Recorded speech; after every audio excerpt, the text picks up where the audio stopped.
नमस्कार विद्यार्थी मित्रांनो, द जीनियस अकॅडमी या डिजिटल प्लॅटफॉर्मवर आपल्या सर्वांचे हार्दिक स्वागत आहे. मित्रांनो, आज आपण पाहणार आहोत दारिद्र्य.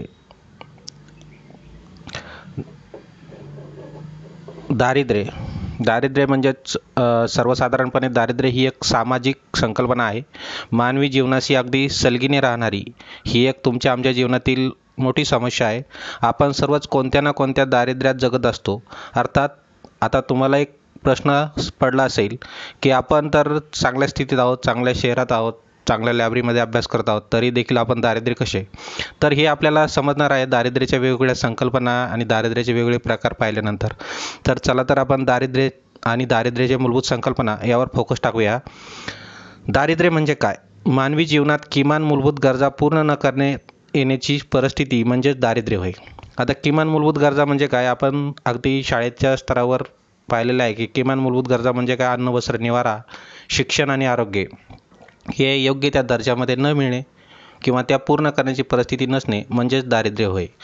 जेव्हा अशीच परिस्थिती मोठ्या प्रमाणात किंवा मोठ्या घटकावर असते तेव्हा आपण त्याला जनदारिद्र्य असे म्हणतो. जनदारिद्र्य म्हणजे जेव्हा समाजाचा एक मोठा वर्ग किंवा गट जीवनाच्या मूलभूत गरजा भागवण्यासाठी अपयशी ठरतो तेव्हा अशा स्थितीलाच जनदारिद्र्य म्हणतात. त्यालाच मास पॉवर्टी असे देखील म्हणतात.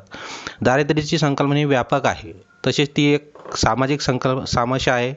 दारिद्र्य ही एक सापेक्ष संकल्पना आहे, तसेच दारिद्र्य ही निरपेक्ष संकल्पना आहे.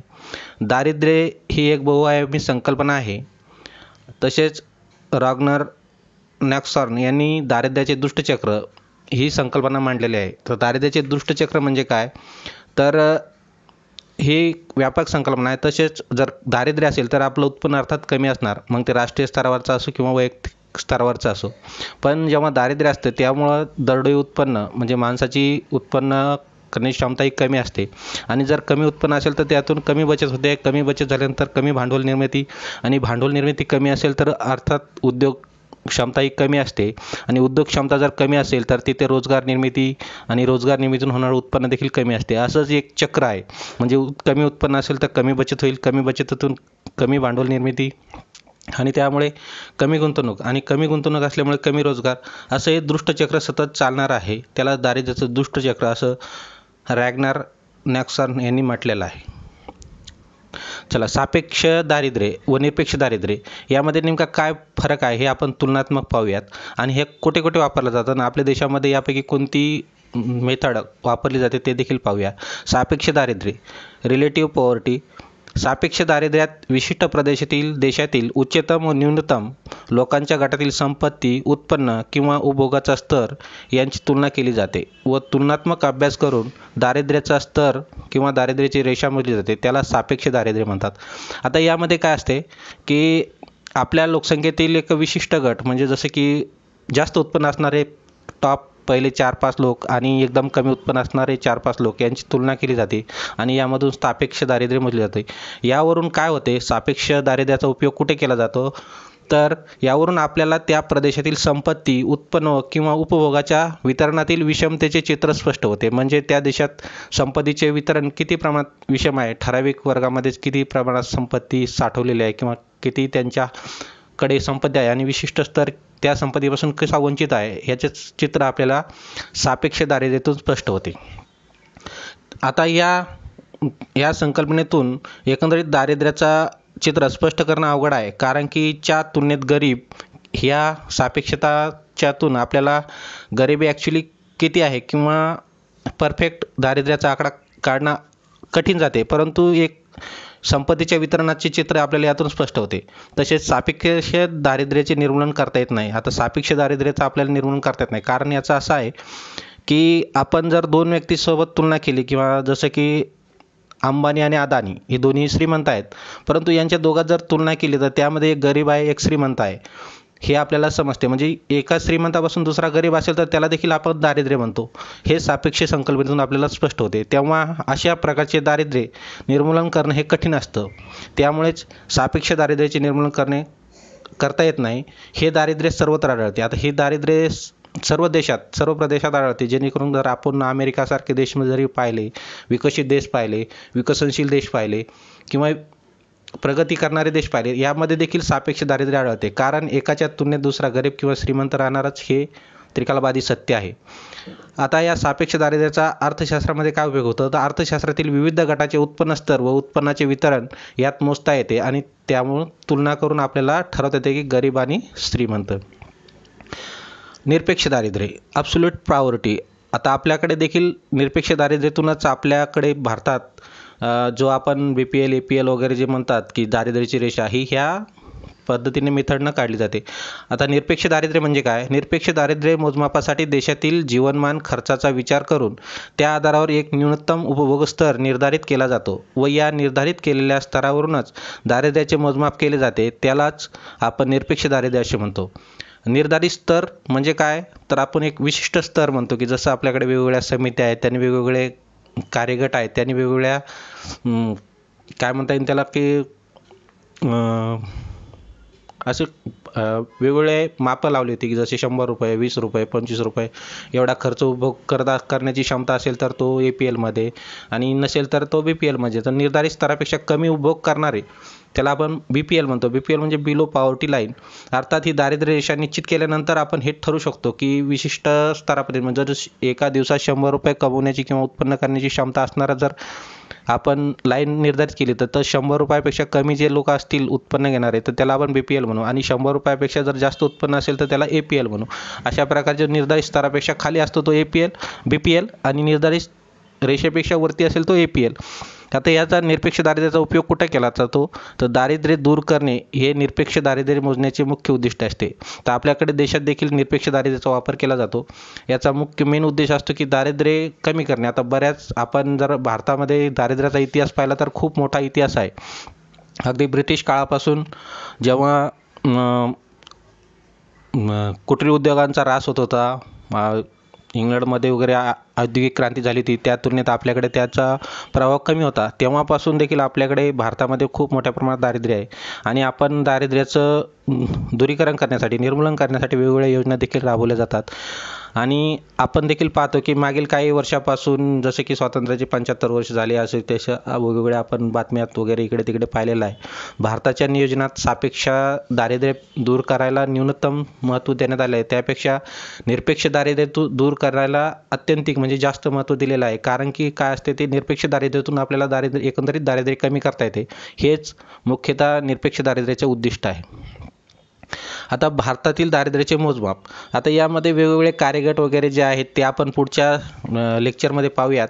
परंतु हे कार्यगट कसे काम करतात त्याचा आपण जर एकंदरीत पाहूयात. भारतातील दारिद्र्याचे मोजमाप NSSO मार्फत MPCE जमा करतात व त्यानुसार 3 रिकॉल पिरियड आहेत आणि त्यानुसार ते मोजलं जातं. आता हे NSSO काय आहे तर हे एक नॅशनल सॅम्पल सर्वे ऑफिस आहे. यामधून दर 5 वर्षांनी आपल्याकडे सर्वे केला जातो आणि या सर्वेमध्ये काय करतात तर MPCE हे जे आहे की जे मंथली खर्च असतो आपला, monthly per capita consumption of expenditure, यातून हे केले जाते. यामध्ये 3 हे आहेत संकल्पना, URP, MRP आणि MMRP. तर URP म्हणजेच युनिफॉर्म रिकॉल पिरियड. यामध्ये उपभोगाच्या वस्तूंच्या 30 दिवसातील कालावधीत ज्या महत्त्वाच्या वस्तू वापरल्या जातात त्याचं मूल्यमापन केलं जातं. हे आपल्याकडे 1993 ते 94 मध्ये वापरलं जातं. तसेच मिक्स रिकॉल पिरियड, यामध्ये 5 प्रकारच्या वस्तू ज्या अधूनमधून खरेदी केल्या जातात ज्या की गैरवापर आहेत, जसे की कपडे, चपला, टिकाऊ वस्तू, शिक्षण, आरोग्य, ह्याचा खर्च जो की 365 दिवसाचा म्हणजे एका वर्षात साधारणतः आपण कपडे कधी घेतो दिवाळीला, म्हणजे रोज रोज किंवा प्रत्येक महिन्यात न येणारा खर्च या वस्तू यामध्ये मोजल्या जातात. तसेच इतर वस्तूसाठी म्हणजे जीवनावश्यक वस्तू जसे की घरातल्या खाण्याचे पदार्थ वगैरे जे 30 दिवसात आपण काउंट करतो, याचा वापर 1999 ते 2000 या कालावधीत करण्यात आला होता.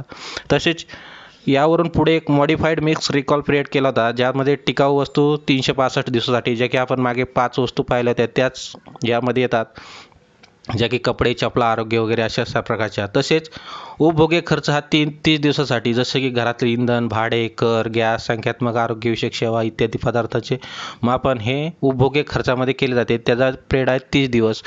मित्रांनो, या तिन्हीमध्ये एक टाईम बॉन्ड आहे. टाईम म्हणजे ठराविक पिरियड आहे 30 दिवस, 365 दिवस आणि हे तुलनात्मक अभ्यास केला तर आपल्याला लवकर लक्षात येईल. तसेच उपभोग खर्च 7 दिवसाचा, जसे आठवड्यात आपलं खाद्यतेल असतील, अंडी असतील, मांस असेल, फळे असतील, भाज्या असतील, या प्रकारचे 7 दिवसात काउंट केले जाते. या मिक्स रिकॉल पिरियडमध्ये 3 प्रकारचे टाईप्स आहेत: टिकाऊ वस्तू, उपभोगी खर्च आणि 7 दिवसातील. तर यात पाहिलं युनिफाईड रिकॉलमध्ये तर उपभोगी वस्तूच आहे, फक्त एकच गट आहे. मॉडिफाय मिक्समध्ये 2 प्रकारच्या इतर वस्तू आणि 5 प्रकारच्या इतर वस्तू, अशा प्रकारचं कम्पॅरेटिव्हली तुम्ही थोडं लक्षात ठेवाल, जेणेकरून केल्यास आपल्याला ॲनालिसिस करायला किंवा आपल्याकडे एक्झाममध्ये आपल्याला लवकर लक्षात राहील यासाठी एक कम्पॅरेटिव्ह करून लक्षात ठेवाल. आता MPCE म्हणजेच monthly per capita consumption expenditure, हे निश्चितीसाठी NSO मार्फत जे घरगुती उपभोग खर्च सर्वेक्षणाची आकडेवारी असते, जे की प्रत्येक 5 वर्षातून सर्वेतून मिळते, त्याद्वारेच हे ठरवलं जातं की अत्यावश्यक वस्तू कोणत्या, सेवासाठी कोणता गट असतो किंवा आपल्याला उपभोगासाठी कोणत्या वस्तू वापरल्या जातात. हे सर्व डाटा हा NSSO जी सर्वे करते त्यातून घेतला जातो आणि त्यानंतर आपण हे monthly per capita consumption expenditure आहे ते ठरवलं जातं आणि त्यावरूनच आपण मग दारिद्र्याची रेषा, खर्च करणारे, कमी उपभोग खर्च करणारे, न्यूनतम खर्च करणारे किंवा जास्त खर्च करणारे, असे गरीब किंवा दारिद्र्याची रेषा आपण ठरवत असतो. आणि ह्यावरूनच आपण BPL आणि APLची लोकसंख्या ठरवत असतो की BPLमध्ये किती लोक आहे, BPLमध्ये किती लोक आहे. आणि दारिद्र्याची रेषा ही काल्पनिक रेषा आहे, म्हणजे ठराविक अशी एक लाईन आखली, म्हणजे सर्वेमधून आपल्याला जे हे येते की महागाई वगैरे सर्व गोष्टीचा विचार करून अशा प्रकारची दारिद्र्य रेषा ठरवली जाते, तिला काल्पनिक रेषा आहे. कुटुंबाचा उपभोग खर्चावरून दारिद्र्याची ओळख पटविते. आता कुटुंबाचा उपभोग खर्च म्हणजे 7 दिवसात 365 दिवसात जे आपण मागच्या 3 रिकॉल पिरियडनुसार पाहिलं, त्यानुसार आपण त्या कुटुंब दारिद्र्य रेषेत आहे किंवा APLमध्ये आहे हे ओळखू शकतो. वेगवेगळ्या दारिद्र्याचे मागोवा घेऊन प्रदेशाची तुलना देखील करता येते, जसं की आपण वेगवेगळ्या छत्तीसगड आहे, उत्तर प्रदेश आहे, महाराष्ट्र आहे, अशा या राज्याची तुलना तेथील लोकसंख्येचा दारिद्र्याचा रेषेचा मोजमाप करून आपल्याला ठरवता येते की कोणत्या प्रदेशात मागास आहे, कोणते प्रदेश जास्त दारिद्र्यात आहे किंवा कोणत्या प्रदेशाची लोकसंख्या जास्त दारिद्र्यात आहे, कोणता प्रदेश विकसित आहे. आता ह्याला वेगवेगळे कारण देखील असतात, जसं की औद्योगिकरणाचा विकास असेल, भौगोलिक परिस्थिती असेल, अशा प्रकारचे वेगवेगळ्या रोजगाराची उपलब्धता असेल, अशा प्रकारचे वेगवेगळे कारणं आहेत. दारिद्र्याचे निर्मूलन कार्यक्रमासाठी आवश्यक खर्चाचा अंदाज बांधणे हे देखील या NSSO मार्फत केले जाते आणि त्या सर्वेमधून आपण ठरवू शकतो. दारिद्र्य रेषा ही प्रत्येक राष्ट्रानुसार बदलते. आता हे काल्पनिक रेषा असली तरी प्रत्येक राष्ट्राचा उत्पन्नाचा स्तर, दरडोई उत्पन्न वगैरे यानुसार ती दारिद्र्य रेषा कमी जास्त प्रमाणात ठरवता येते, म्हणजे प्रत्येक राष्ट्राची वेगवेगळी असते. बहुतांश प्रमाणात निरपेक्ष दारिद्र्य हे विकसित देशात आढळून येते, तर सापेक्ष दारिद्र्य हे विकसित देशात आढळून येते. आता आपण निरपेक्ष दारिद्र्य आणि सापेक्ष दारिद्र्य पाहिलेलं आहे. आता थोडक्यात जर यांची तुलना करायची म्हटलं तर निरपेक्ष दारिद्र्यामध्ये काय केलं जातं, तर निरपेक्ष दारिद्र्यामध्ये ठराविक लाईन आखली जाते, दारिद्र्य रेषा ठरवली जाते. तर सापेक्ष दारिद्र्यामध्ये काय झाले, तुलना केली जाते श्रीमंत आणि गरिबाची. मग ते 2 असो, 3 असो, 5 असो, अशा प्रकारचे. जास्त श्रीमंतापासून कोण त्याच्यापेक्षा कोण कमी श्रीमंत आहे त्याला सापेक्ष दारिद्र्य असे म्हणतो. म्हणजे एक मित्र जर असेल तर त्याच्याकडे 20 एकर शेती असेल आणि दुसऱ्याकडे 18 एकर असेल, तरी तो 18 एकरवाला काय आहे, सापेक्ष दारिद्र्य आहे 20 एकरवाल्यापेक्षा, असं आपण म्हणू शकतो. किंवा ज्याच्याकडे चांगली गाडी आहे, 4 व्हीलर ऑडी आहे, दुसऱ्याकडे टाटा सुमो वगैरे अशी लहान गाडी आहे, म्हणजे त्याच्या तुलनेत हा गरीब आहे, याला आपण सापेक्ष दारिद्र्य म्हणतो. तर निरपेक्ष दारिद्र्यामध्ये काय आहे, याच्यामध्ये तुलना केली जाते, परंतु एक बॉर्डर आखली जाते, लाईन आखली जाते, त्यापेक्षा खाली जे येतील ते निरपेक्ष आणि त्याच्यावरचे जे असतील ते श्रीमंत असे आपण म्हणू शकतो, किंवा दारिद्र्याच्या बाहेरचे असे देखील म्हणू शकतो. म्हणजे निरपेक्ष दारिद्र्य हे ठराविक लाईनच्या खाली उत्पन्न असणारे हे निरपेक्ष दारिद्र्य येतात. तर सापेक्ष दारिद्र्य तसं नसते. सापेक्ष दारिद्र्यामध्ये दोन श्रीमंत असेल तरी त्यातला एक गरीब जो आहे तो सापेक्ष दारिद्र्यात येतो, अशा प्रकारचं आपण लक्षात ठेवू शकतो. आता दारिद्र्याची कारणे, ग्रामीण टायपिंग मिस्टेक न बाणाचा पाहिजे. ग्रामीण दारिद्र्य याची कारणे काय आहेत, तर ग्रामीण भागात आपल्याकडे पाहिलं तर ग्रामीण भागात निकृष्ट पायाभूत सुविधा आहेत, शेतीचे कमी उत्पन्न आहे, तसेच रोजगाराचा अभाव आहे, नैसर्गिक कारणे आहेत, दुष्काळ आहे, पाण्याचा अभाव आहे, शेतीला योग्य त्या सुविधा नाही आहे किंवा पायाभूत सुविधाचा विकास कमी आहे, पर्यायी रोजगाराचा अभाव आहे. आता ग्रामीण भागात शेती सोडली तर दुसरे काही रोजगार भेटत नाही, अशा प्रकारचा कारणे हे ग्रामीण भागातील दारिद्र्यात आढळतात. तसेच शहरी दारिद्र्याचे कारणे देखील त्या तुलनेत सारखीच आहेत, जसे की पायाभूत सुविधा. परंतु आता शहरी भागात शिक्षणाचं प्रमाण जास्त असते, त्या प्रमाणात त्या तुलनेत जास्त प्रमाणात रोजगार भेटत नाही किंवा त्यामुळे दारिद्र्य असते. औद्योगिकीकरणाचा अभाव असतो. आता आपण महाराष्ट्राचा जर विचार केला तर पश्चिम महाराष्ट्रात औद्योगिकीकरण जास्त प्रमाणात झालेलं आहे. त्या तुलनेत विदर्भ आणि मराठवाड्यात जर पाहिला तर या ठिकाणी वेगवेगळे आय टी पार्क वगैरे अशा कंपन्या नाही आहेत. आपण त्याला औद्योगिकीकरणाचा अभाव म्हणू शकतो. तसेच ग्रामीण भागातून स्थलांतरण झाले असते. बरेच जण ग्रामीण भागातून शहरी भागात येतात आणि मग त्यांना पाहिजे तसा रोजगार भेटत नाही किंवा त्या तुलनेत रोजगार भेटत नाही. त्याचं हे कारण एक आहे शहरी गरिबीचं. तसेच निरक्षरता देखील आहे. बऱ्याच प्रमाणात अनस्किल असतात, आय टी आय वगैरे सारखे कोर्स केलेले नसतात किंवा टेक्निकल एज्युकेशन घेतलेले नसते. त्यामुळे देखील रोजगार भेटत नाही आणि त्यामुळे दारिद्र्य देखील वाढते. असे ही शहरी दारिद्र्याची कारणे आहेत. आता भारतातील दारिद्र्याची कारणे. आता भारतातील दारिद्र्याचा जर आपण इतिहास पाहिला तर अगदी प्राचीन काळापासून ब्रिटिशांच्या आगमन झाल्यापासून आर्थिक कोणता सिद्धांत आहे,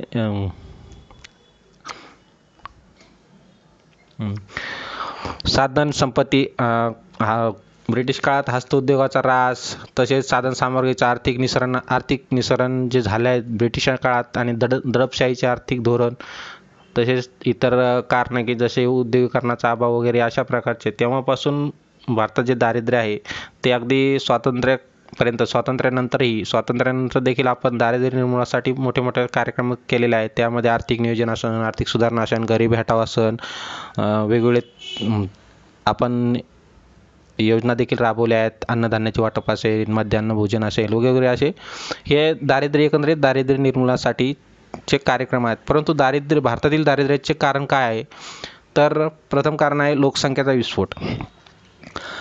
आज देखील आपण लोकसंख्येच्या विस्फोटात पाहिजे तेवढ्या प्रमाणात कंट्रोल करू शकलो नाहीत आणि जास्त लोकसंख्या असल्यामुळे देखील त्या भौगोलिक परिस्थितीवर अवलंबून असण्याचे प्रमाण जास्त होते आणि मग त्यातून होणारा रोजगार एकंदरीत उत्पन्न कमी होते आणि मग दारिद्र्य निर्माण होते. दारिद्र्याचं पहिलं कारण आहे.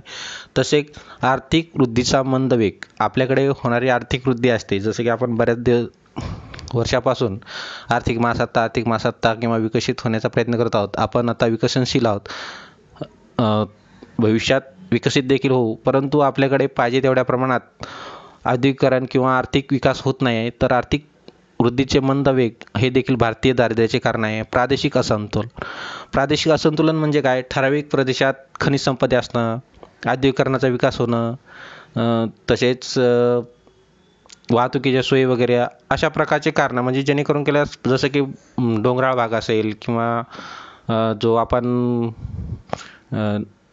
पाण्याचा अभाव असेल, अशा प्रकारचे वेगवेगळे नैसर्गिक कारण किंवा भौतिक कारण जे असतात ते प्रत्येक प्रादेशिक असंतुलन दाखवतात. जसं की आपण नागपूर, चंद्रपूर असा पट्टा पाहिला, तिकडे खनिज संपत्ती आहे, परंतु तिकडे औद्योगिकीकरण म्हणजे जसं आय टी पार्क वगैरे इतर उद्योग नाही आहेत. या कारणामुळे देखील तिकडे रोजगार भेटत नाही किंवा उत्पन्न जास्त प्रमाणात होत नाही. असे हे दारिद्र्याचे एक कारण आहे की जेणेकरून प्रादेशिक असंतुलनामुळे देखील दारिद्र्य निर्माण होते. चलनवाढ, महागाई. आज देखील आपण महागाईच्या छायेत डुबत आहोत. याचं कारण असं असते की जर आपल्याला उत्पन्न 100 रुपये असेल आणि महागाईमुळे जर खर्च आपला 50 रुपये होत असेल आणि जास्त महागाई झाली तरी 70 रुपयापर्यंत, म्हणजे एकंदरीत चलनवाढ झाल्यामुळं देखील आपलं उत्पन्न आपल्या उपभोगावर जास्त प्रमाणात होते आणि त्याच्यामुळं बचत कमी होते आणि बचत कमी झाल्यावर मग ते जे आपण दारिद्र्याच्या दृष्टचक्रात पाहिलं त्यामुळं देखील हे एक दारिद्र्याचं महत्त्वाचं कारण आहे. आर्थिक विषमता आणि पायाभूत विकासाची कमतरता हे देखील दारिद्र्याचे कारण आहे. तसेच सुविधांची दुर्लभता म्हणजे काय असते, आता जसं की आपण शैक्षणिक असन, स्किल वर्कर असतील, हे जिथे पाहिजे तिथे भेटत नाहीत आणि त्यामुळे स्थलांतरण होणं या वगैरे आणि स्थलांतरण झाल्यामुळं देखील त्यांना मग राहण्याच्या सोयी असो, मग झोपडपट्ट्या निर्माण होतात. एकंदरीत झोपडपट्ट्या झाल्या तर मग तिथले आरोग्य वगैरे अशा बऱ्याच घटक असतात की त्याच्यावर त्याचा परिणाम होतो आणि त्यातून दारिद्र्य निर्माण होते. तसेच ग्रामीण आणि शहरी भागातील बेरोजगारी असो किंवा वेगवेगळ्या रोजगाराची उपलब्धता असो, यामुळं देखील कमी जास्त प्रमाण आहे, त्यामुळे देखील दारिद्र्य निर्माण होतं. ही एकंदरीत भारतीय दारिद्र्याची कारणे आहेत आणि या कारणातूनच दारिद्र्याचं मुख्य कारण म्हणजे उत्पादनाची साधनं कमी असणं, रोजगाराचा अभाव असणं, अशा प्रकारची वेगवेगळी कारणं आहेत. हे आपण या चॅप्टरमध्ये पाहिले आहेत. मित्रांनो, अर्थशास्त्राचा हा भाग तुम्हाला कसा वाटला याबद्दल फीडबॅक द्याल. आपल्या चॅनलला लाईक कराल, सबस्क्राईब कराल आणि जास्तीत जास्त मित्रापर्यंत आपलं चॅनल पोहोचाल. थँक्यू मित्रांनो.